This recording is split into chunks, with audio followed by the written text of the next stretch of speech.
Imagine there has been a huge reaction to yesterday's hour-long special when Loose Women panellist Gloria spoke to Cliff Richard in a world-exclusive TV interview, his first actually since being cleared of historic sex abuse charges. It was a very poignant interview.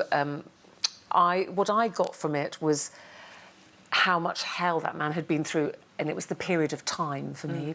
So we all remember that story breaking, and then we all go off, we live our lives, we forget it, then you see another headline a few months later maybe.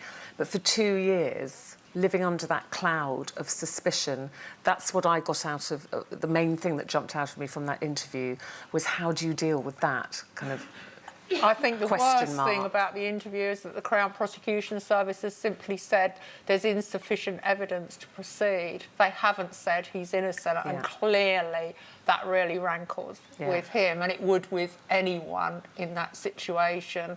I think it's appalling. So he's left in a kind of limbo, not knowing if sometime in the future this might all be reactivated. And also the way he found out. Someone rang him and said, turn the television on, they're in your house. You know, there's helicopters there and everything. I know, it was And when terrible. you're in the public eye like that, people could say things about you and... You know, he hasn't been tarnished at all for all, 70-odd. And then suddenly to have this big thing onto you, like when you watched it, it said about the worst thing for him was like the headlines when it says Sir Cliff Richard accused of molesting a 14-year-old. You know, I know what it's like to have headlines. Obviously, I haven't had anything like that. But you can imagine this man, and he's innocent, and it must be awful for him. When he said, whatever time you woke up, you sleep, and then think as soon as you open your eyes, that's the first thing you think.